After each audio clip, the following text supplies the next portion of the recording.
Right, in the last video we looked at what happens to customers and businesses and employees for the consequences of data loss or corruption or theft. And I want to have a look at the actual threats. What could cause that to happen? So let's go with threats to data security. Well, we'll start with the obvious one that we did in the last video, and we predominantly talked about the concept of hacking.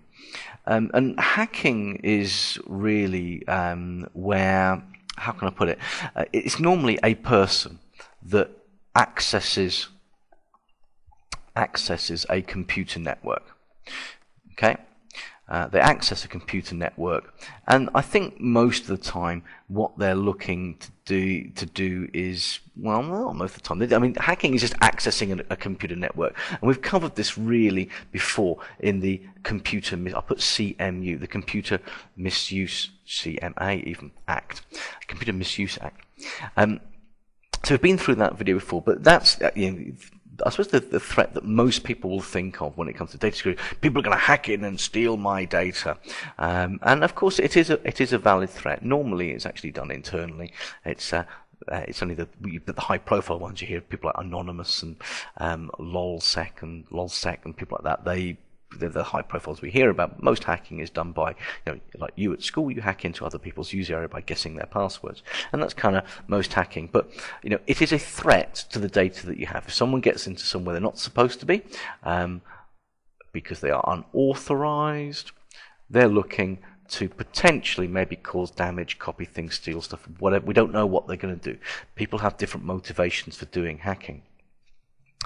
But of course, hacking is one of many threats to data security, and we're going to take you through a few more. The other one that you guys are probably aware of is the virus. And a virus is simply a program, and it's really designed. I have to be careful with my words here. They're not necessarily designed to cause damage.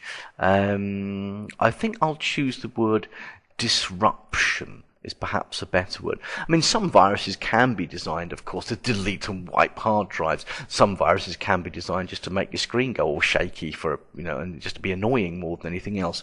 So they're really designed to cause disruption.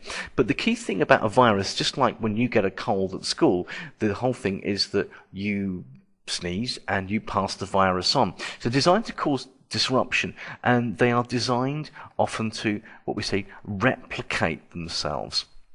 And they replicate by passing on to other computers.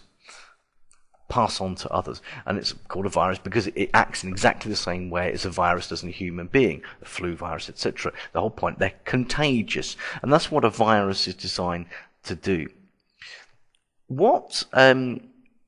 There are some other types of words that you may have heard of before in the same category. A Trojan comes from the expression, of course, the Trojan horse. Your Greek mythology, and they all jump at the Greeks, isn't it? They jump into, is it the Greeks?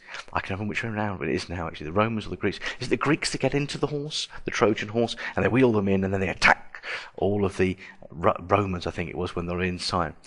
Well, a Trojan horse, or a Trojan, is basically the same principle.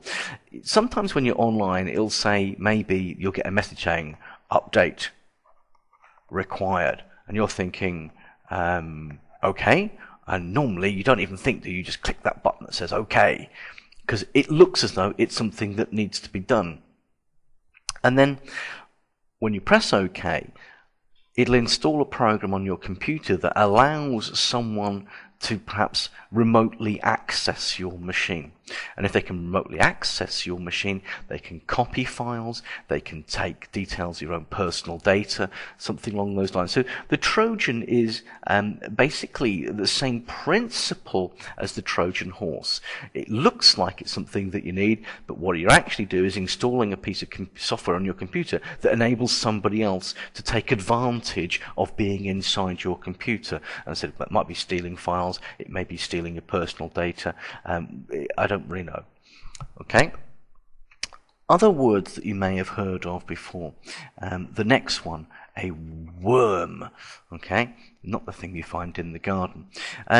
Once again, a worm is very much, I suppose it's like a virus in that it's designed to replicate and distribute itself as far and wide as it can do.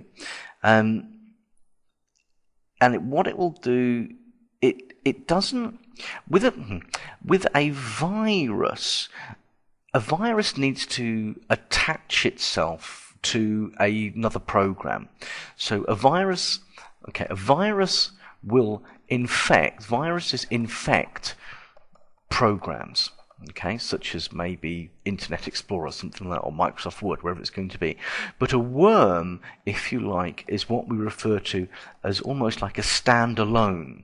It's kind of like a virus, but it doesn't need to lynch onto another program to work. It's a program in its own right. So the viruses and worms are very similar, but the way you have to remember it is a virus has to attach itself to a host program, whereas a worm doesn't have to do that. It's a program in its own right. Okay, that's probably the most complicated one that you may have heard of, and I certainly get loads of these, is phishing. It's probably the number one way in which people steal data. And phishing is normally where you'll receive an email, and the normal one for phishing is it says, "We're from your bank," or "We're from PayPal," and there's been suspicious activity, and inside the email there will be a link that you would click on, and it's asking you to update your own personal details. Now, if you click on the link, what you're normally taken to is a website that may be, and I've spelt that absolutely correctly, by the way, that maybe looks a little bit like, or it's supposed to be designed to look like the real rest. That's not Barclays, that's Bracklays.com. And the whole point is that when you get to Bracklays.com, you'll be faced with a big form that asks you to put in all of your personal details again. And as a result of that, that's then fired off to the criminal, who would then have all your personal details, and as a result of having all your personal details, they can log into your banking system. This has been solved. There are quite a few, certainly Barclays, I know, you have to use a little card reading machine at home. You pop your card into the card reading machine and it creates a number. So the only way you can actually do with Barclays, the only way you can't really phish Barclays anymore, because you actually have to have the machine to be able to log in, and you have to, the machine, everyone can get the machine, but you have to have the card itself. So the Barclays have made that a little bit harder. But the reality is that not all banking systems are as secure, and people are subject to phishing all the time. I'm seeing a lot more, because I get a lot of phishing emails. I'm seeing quite a lot of phishing emails at the moment for PayPal, because to access PayPal, all you need is the password, the user ID and password to get in. And then once you're inside that PayPal account, you can transfer money to anyone else that has a PayPal account. So phishing for banks, we don't see so much nowadays. We still get them every now and then, but I don't get any Barclays ones anymore. But say PayPal seems to be the big one. But phishing, that's where you get the link in the email that is asking you to give away your personal details. It's still probably the number one way of stealing money. Spyware is another form of, software.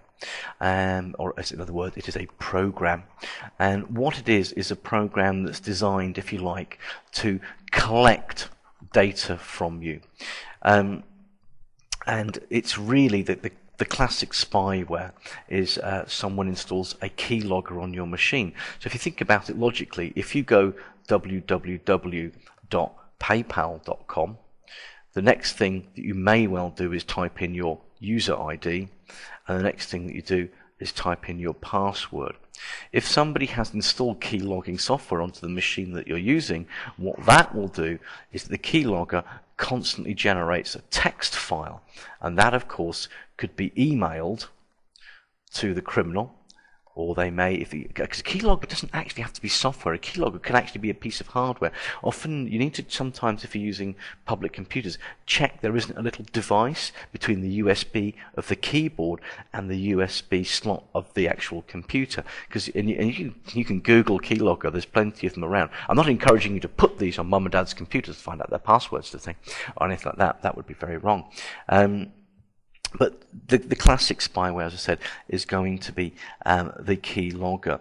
But yeah, and it's going to email things off to people. A couple of other things, threats to security. I'm going to go with DDoS. DDoS is I better write this one up. Distributed denial of service attack. So DDoS, distributed denial of service. This is quite an interesting one because you may be, and I can't spell his name, but you might want to do some Googling. There's a man called Julian Assange, and I think that's how we spell his name. Julian Assange was the founder of a website called WikiLeaks, which is a website that's basically designed to publish documents that are often embarrassing for governments. And Julian Assange, I believe at the moment, I think he's still in the Ecuadorian embassy in London. And the whole point is that the Americans, the Swedes want him extradited to face rape charges, which he's denying. But the whole point of this is that when this all kicked off, WikiLeaks had donate buttons, and it was PayPal that basically they had their donate buttons, and PayPal withdrew their donate buttons. And what happened was a denial of service attack was carried out on PayPal. So the way it works is this, and I'm going to do a bit of a drawing for you. Imagine now, this represents PayPal's server computer. And of course this is connected via telephone line to the internet, and lots of people around the world will use the internet to connect and talk to PayPal. The thing is, what was happening was that this was because a lot of people in the hacking community were very upset because WikiLeaks was basically people saw it as a morally correct site. It was trying to expose corruption in the world. And they were very unhappy with PayPal for saying that we will not let anyone put any money into WikiLeaks. I also think, if I remember correctly, I think Visa may have been involved as well. I may have got my facts wrong there, but the principle doesn't matter what they've done what. It's about the principle, how it works. Now, how does it work? Well, the thing is that the PayPal computers can only handle so many requests from individuals around the world per second. And what a denial of service attack is when let's say we've got a hacker here. A hacker will basically do nothing more than on his computer go to www.paypal.com. which sends a request down the line. PayPal sends its information back, displays it in the browser. And if you press F5 on your browser, that refreshes that. So if you do it every second, you've got a request every second. Now, PayPal's computers could handle that no problem. But what hackers had was they have what they call botnets. And what botnets are, these hackers can control tens of thousands of computers because they have installed, the word I'm going to use is actually something called malware, which is a word I haven't used actually. It's not actually on the GCS or Cambridge National spec. They installed malware, and they have this malware installed on tens of thousands of average Joe's home computers. But because they have this malware installed, what they could do was that they could control this computer and have all these ones out here. And I'm not going to draw tens of thousands of lines, but I'm sure you get the idea. They could then say, well, okay, I'm going to make all of these computers request information from PayPal every second, and they're all going to be set to automatically F5, F5, F5.